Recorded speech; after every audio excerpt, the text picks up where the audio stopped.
just a catch up everyone. So what we're doing, we're using plywood to strengthen our structure.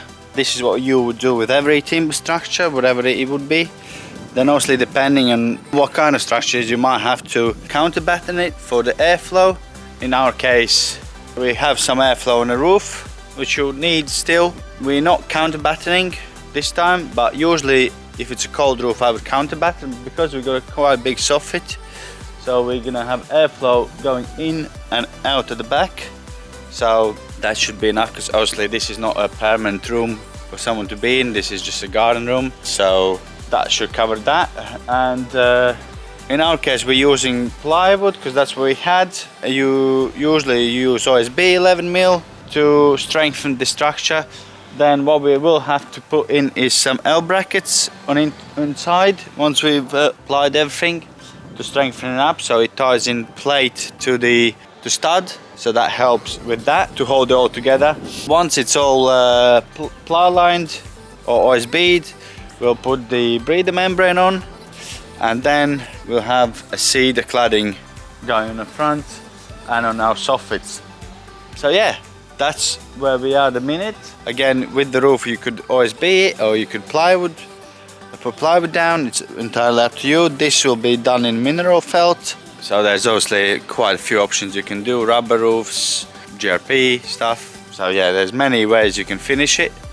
So just going back to noggings, I set them at 1200. Reason is your sheet of Celotex or cavity bats are at 1200, so it's easier for you to fit them in, cut them in, so you got one cut to do rather than two cuts.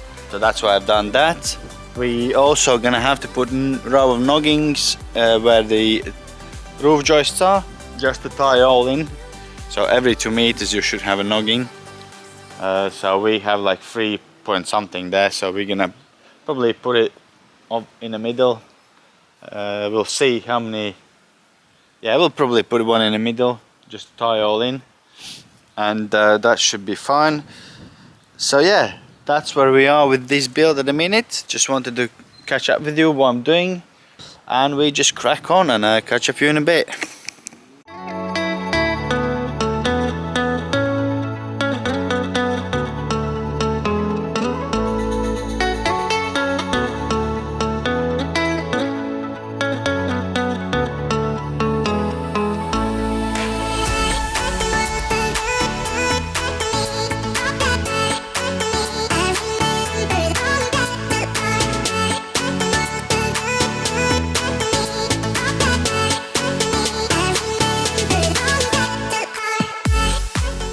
Just a catch up everyone, so just wanted to talk about trimming your OSB or ply, whatever you have, trimming around your windows, etc. So you got two options: either you cut them spot on by marking out, or you sell it over like I did on this side.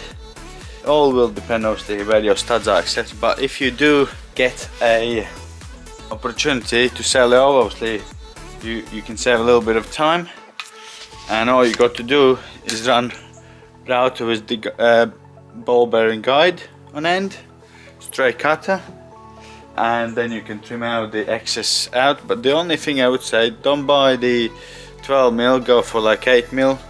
So the smaller the hole, the less you need to cut, and obviously it'll be easier for cutter to go through. This bigger cutter struggles a bit more, so the battery obviously gets used quicker, and router struggling with this 12mm bit more than if you would have 5, 6, 7, 8mm bit, whatever you can get.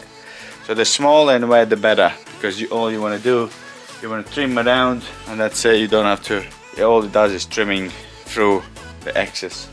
And obviously the thinner to some extent the better, because when it's too thin, what could happen, it could just break. So yeah, we've now pretty much OSB'd everything, as you can see. We've got little things left, and then what we're gonna do, then we're gonna wrap the walls with the breather membrane, so to cover them up. After we've done that, we're gonna concentrate on the roof. So I just want to done one thing and then we'll switch to get the roof done. So what we're gonna have to do, we're gonna have to put some noggings in. So technically you should put noggings every 2 meters. So we have 3.6 I believe meters in the last span, 3.5 something like that internally, 3.5 I think. So technically it should be alright with one row in the middle roughly. That will take sag of the joists and lock it all in. After we done that, you got option, you either board it straight away depending on the insulation you're going to use, depending what this room will be used for. If you will be spending days and days here, I would say you want to counterbatten your roof because of obviously potential sweating which could occur because it's going to be a cold roof. If it is a cold roof, in our case it will be, which means the insulation will be fitted between rafters rather than being on top of the roof. So in that case I would suggest you, if you do use the room a lot or planning to use it a lot as a home office or whatever you would be using it for, then I would suggest you counterbattening. In this case this room won't be used as much, so we're not going to be counterbattening it, but if it was me, if it's up to me, I would have done it. So but the client didn't want to do it in this case because they're not going to use the room as much. So it's not going to be an office, it's going to be like a lounge chill out room sort of thing. So yeah, it won't be used on a daily basis. But yeah, in general that's where we are, and we'll just crack on.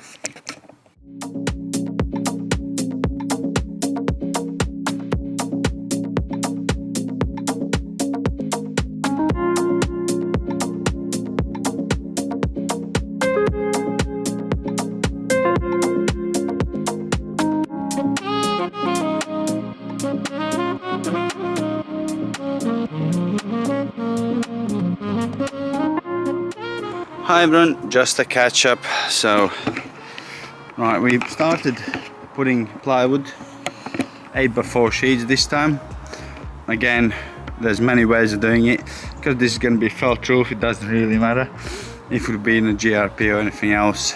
I personally would prefer OSB. Tongue and groove is just easier. You can, you don't have to worry about it so much missing the joist as well because it's got tongue and groove if it's not too far away. But then if you set your joists all perfectly, which we have, it wouldn't be a problem. Where now, because 8x4 sheets are 2.44 millimeters long and our joists are set at 2.4 for plasterboard, that means we got to like trim 40 mil off each board. But what I was going to say, when you fit the normal squared sheets, what you got to leave is 3-4 mil expansion gap. Especially some of the sheets got wet, which they will obviously in this weather, you can't really protect them. So that's what I want to share with you, is that if you have a non-tongue and groove, which are just normal standard 8x4 sheets, please do leave your expansion gaps, because otherwise it will bulge or could bulge if you're very unlucky, because obviously moisture in the boards, etc., and with the weather it needs to be able to move in between sort of joints, because it will shrink and expand a little bit with the heat and cold, etc. So that's why you got to leave them gaps. And yeah, so today we're gonna get this ready. We got some detail on a fascia soffit to do, which we're gonna address a little bit later, but at the minute we're just concentrating on getting this done, so when the roofer's in he can weather it in, and yeah, we can be sort of more or less weather tight. We got obviously doors to fit in and all the other bits, but that is after obviously we've got the roof done, because yeah, weather, as you can see, is not the best. Showers come and go, so it's been a bit of fun this week, but yeah, we're getting there. So I hope you're enjoying it, and I catch up with you in a bit.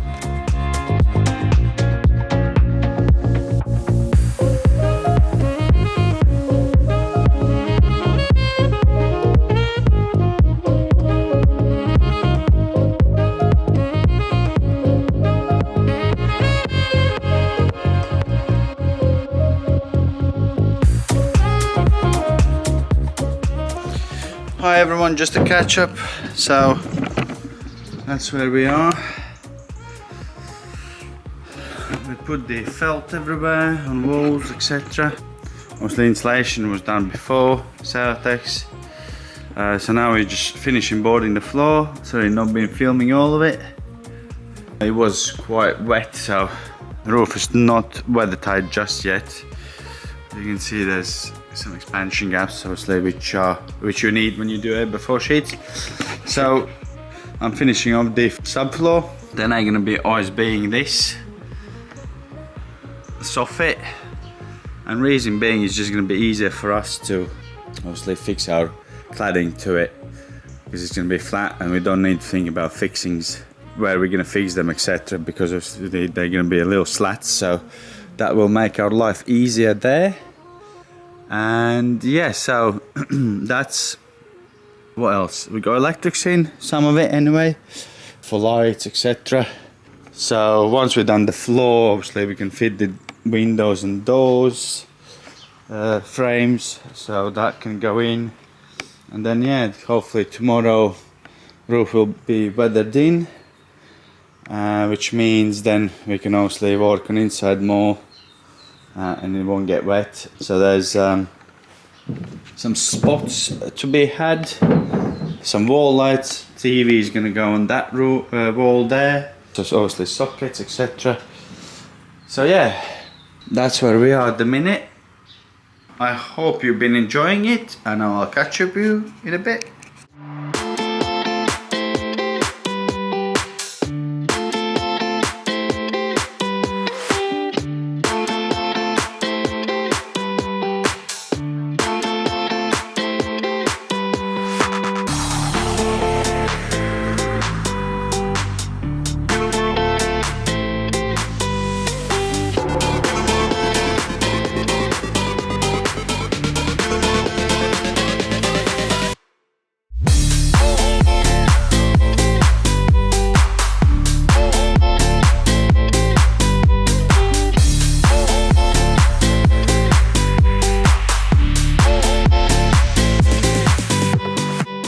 So, just wanted to share something with you.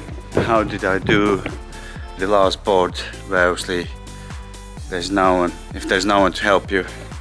So what I did, you can see, I just screw bits of batten, spare batten we have, down to the fascia board, and then a batten again across. And that's how I created a support. And then obviously use prop on other end, and that's how you can get it on your own sheet up without, you know, struggling too much. So we've got two more to fill. Reason being why we're doing this is because it's better fixing for our soffit, which will be, you see the cladding. So I'll go up, and we'll have the cedar cladding right there. All these walls here, soffit, all the walls there, this return, this front corner, and we'll see, and that line there, like a fascia, will be in the cedar, but we'll have to see if we got enough to do the back. If not, we'll use something else, but yeah, we'll have a look, and we'll see. If we got enough, then we can do it. If we don't, we don't. So that's the plan. Right, I just got to finish these few bits, and then the oil's being done. And yeah, I hope you're enjoying it, and I'll catch up with you in a bit.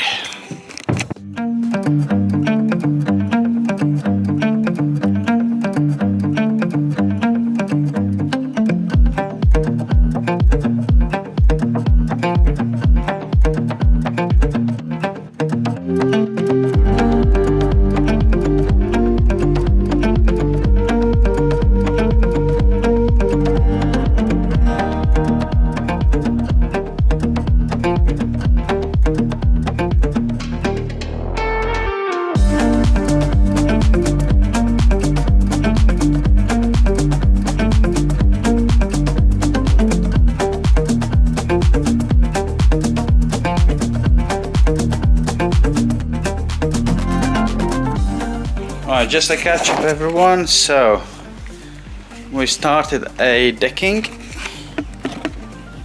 As you can see, I fitted one board which is a perimeter, just to give us a break, as we're gonna have to make good from underside of decking to the floor, and the levels are very well, the ground levels run out by a lot, so I think we're gonna have a cedar cladding to copy what we have on the walls, but not sure yet. So we stepped it by 35mm.